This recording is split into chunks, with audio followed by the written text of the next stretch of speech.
पार पडेल।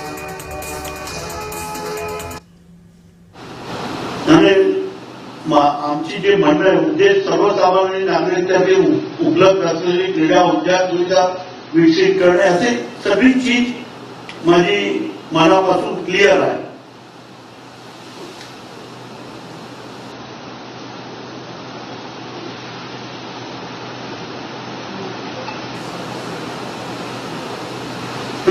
आम्ही का घेतलंय आपल्याला सांगतो 2036च्या ऑलिम्पिक तसंच इतर मोठा आंतरराष्ट्रीय क्रीडा स्पर्धांसाठी आयोजन करण्यासाठी दिशेने वाटचाल करत आहे। त्यासाठी केवळ पायाभूत सुविधा नव्हे तर क्रीडा संस्कृती मजबूत करणे गरजेचे आहे।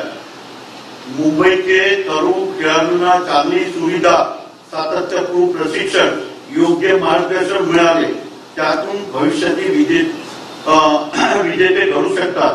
या उद्देशाने मुंबईच्या 1 लाख तरुणांपर्यंत जागतिक दर्जाची क्रीडा परिसंस्था पोहोचवण्याचा आमचा प्रयत्न आहे। एससीटीएमच्या माहितीनुसार संस्थेने आतापर्यंत एकात्मिक क्रीडा परिसंस्था विकसित करण्यासाठी 100 कोटी रुपयांहून जास्त गुंतवणूक केली आहे आणि मुंबईला आम्ही काही देऊ शकलो नाहीये। त्यामागे आमची हे सगळी मनापासूनची भूमिका आहे।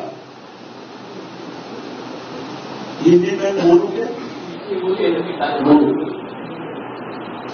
भारत 2036 ओलंपिक खेलों और बड़े अंतर्राष्ट्रीय खेल आयोजनों की मेजबानी की अपनी महत्वाकांक्षा की दिशा में आगे बढ़ रहा है। इस लक्ष्य को हासिल करने के लिए अब मजबूत खेल बुनियादी ढांचे के साथ साथ एक मजबूत खेल संस्कृति की भी विकसित करनी होगी। मुंबई को ऐसी आधुनिक और अच्छी तरीके से संचालित खेल सुविधा की जरूरत है जहां युवा खिलाड़ी नियमित रूप से प्रशिक्षण ले सके, आम लोगों को खेलों से जुड़ सके और भविष्य में चैंपियन अपने सफर की शुरुआत कर सके। हमारे प्रयास इस नींव को मजबूत करना है। हम मुंबई के 1 लाख युवाओं के लिए विश्व स्तरीय